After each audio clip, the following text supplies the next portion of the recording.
Chapter 5: Jewish Choral Music in the Great European 19th Century Synagogues. The fifth in a series of podcasts on the history and nature of Jewish choral music.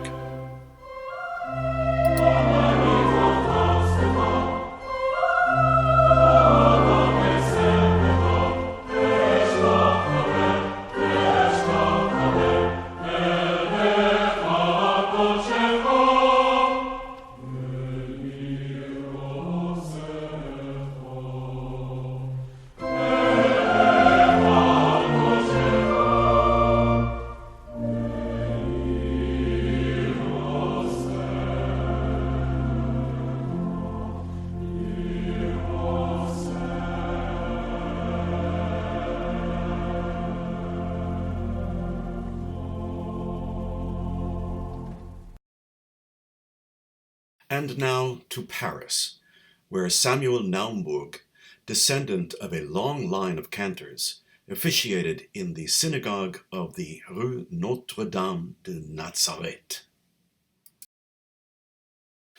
Samuel Naumburg was born in Bavaria, a descendant of a long line of distinguished cantors. As a child, he sang with his father in the synagogue.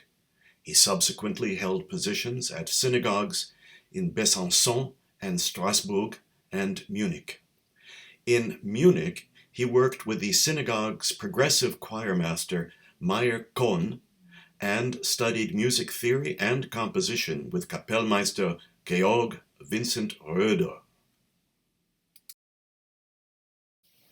In 1843, Naumburg arrived in Paris with a letter of recommendation from Roeder. The services in Paris's main synagogue had been led by Chazan Israel Lovi, who had established a modern choir for the services. But after Lovi's death, the musical quality of the services fell into decline. Naumburg proposed to remedy that situation. In 1845, Naumburg was appointed cantor and in charge of all the music in all of the synagogues in Paris. Among those who recommended Naumburg for this position was the famous opera composer Jacques Halévy. In 1856, the Conference of Chief Rabbis of France met to tackle a number of issues facing French Jews. To ensure consistent quality and uniformity, they charged Naumburg with the task of reorganizing the music of the services in all synagogues within the French Republic. Services were to be shortened. Rabbis and cantors would wear garb like those worn by Catholic clergy. The use of organ was authorized, provided it was played by a non-Jew. And no new music could be introduced into the service without the prior permission of the local commission. Furthermore, cantors were to avoid tunes with excessive repetition of words in the text. Cantors should give preference to simple tunes in which their assistants can take part.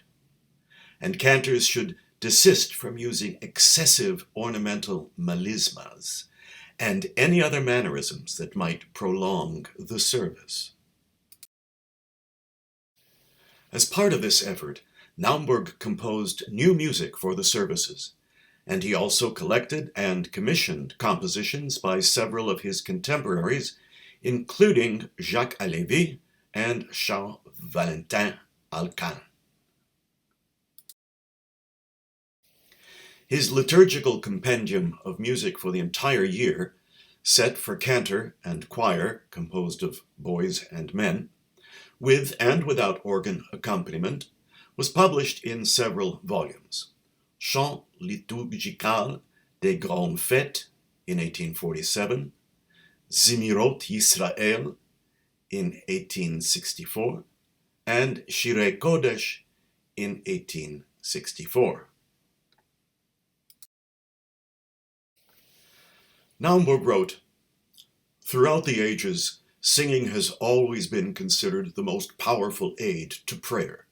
It encourages meditation, stirs up passion, touches the human heart, and fills us with religious feeling. I have devoted myself to the improvement of our religious song, so beautiful, so solemn, and so appropriate to our sublime prayers. Naumburg had close connection with three successful opera composers, Jacques Halévy, Giacomo Meyerbeer, and Jacques Offenbach. All of them were Jewish. So it should come as no surprise that many of the compositions in Naumburg's collection are reminiscent of the style of the Parisian opera houses. Giacomo Meyerbeer, whose birth name was Jakob Liebmann Beer, was born in Berlin. His family had been active in the establishment of the first Reformed temple in Germany. Jacques Offenbach was born in Cologne. His father was Cantor Isaac Judah Erbst. Of these three, only Jacques Halévy was born in Paris. His father was also a cantor, Elias Lévy. Naumburg's setting of Psalm 24, verses 7 through 10, Se'u She'orim, is scored for SATB chorus, optional organ doubling the chorus, and a boy soprano soloist. It opens with a proclamation sung by the tenors and basses in unison, "Lift up your heads, O ye gates, that the King of glory may come in." And that could easily feel at home in the grand opera. Vinos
And now back to Jacques Halévy.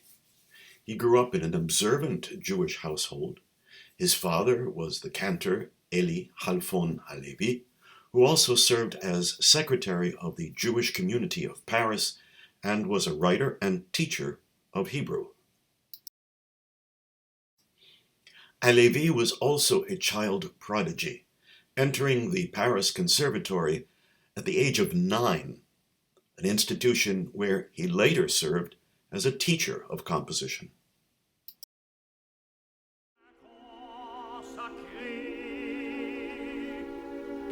Halévy is best known today for his grand operas, and the grandest of them all was La Juive of 1835, which became one of the most popular French operas for over 100 years.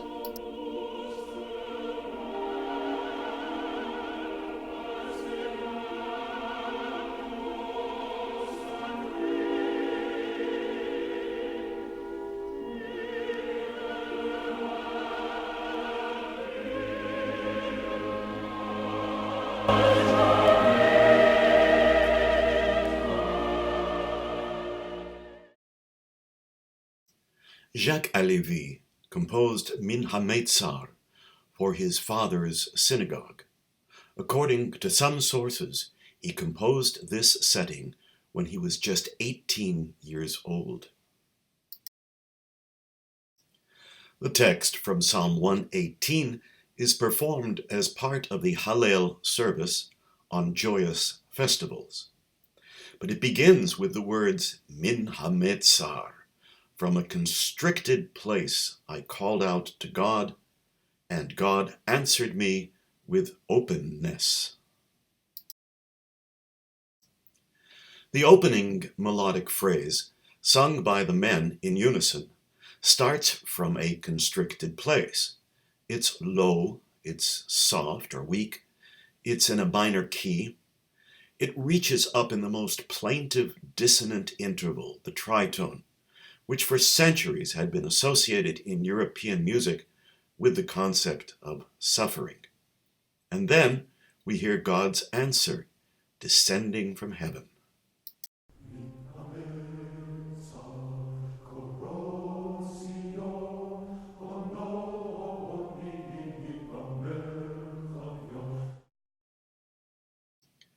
But notice, we have not yet been released from the constraints. We end up right where we began.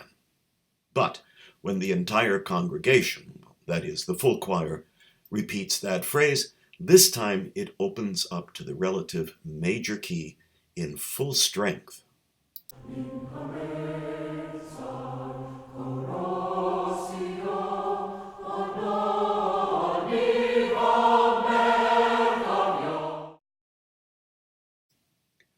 The cantor now chants the confident words, God is with me, I have no fear, in full, strong major mode, reinforced, backed up by the choir, perhaps representing the congregation, and then suddenly falls to a hush again for the next words, no matter what humans may do to me.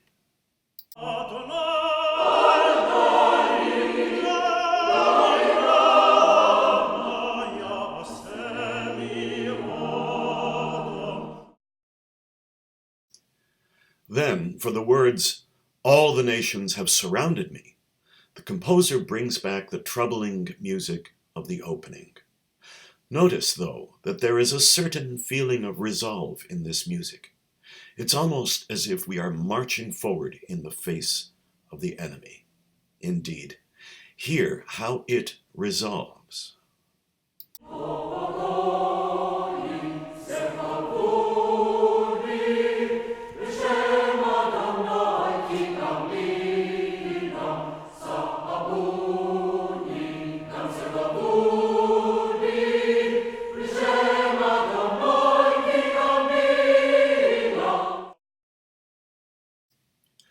Now listen to the stunning silence after the words Lo omus, I shall not die.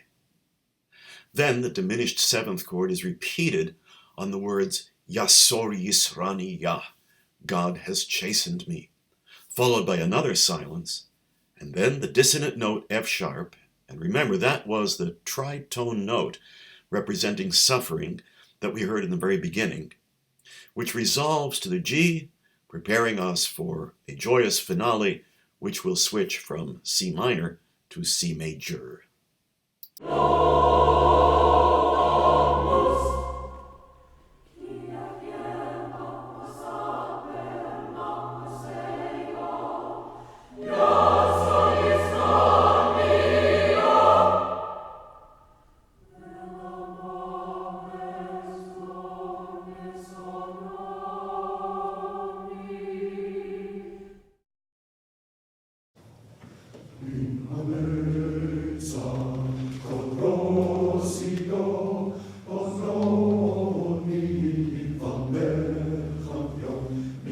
Amen.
Living in Paris, next door to Frédéric Chopin, was Charles Valentin Alcan. Like his more famous neighbor, Alcan was a pianist and a composer. Alcan had been a child prodigy. He began his studies at the Paris Conservatory at the age of 6, graduating with honors at the age of 13, and becoming professor of solfège at the age of 15. Alcan was raised in a traditional Jewish household. Even as an adult, he still observed the Jewish dietary laws of kashrut, and he was considered an authority on Jewish music. One of his great lifelong projects was translating the Bible from Hebrew into French. Alcan served for a brief period as organist at Samuel Naumburg's synagogue on Rue de Nazareth, and contributed 2 choral compositions to Cantor Naumburg's collection. We will now listen to Alcan's setting of Psalm 150. Hallelujah.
In the next chapter, we will look at the career and music of 2 composers, Julius Mombach in London and David Novakovsky in Odessa.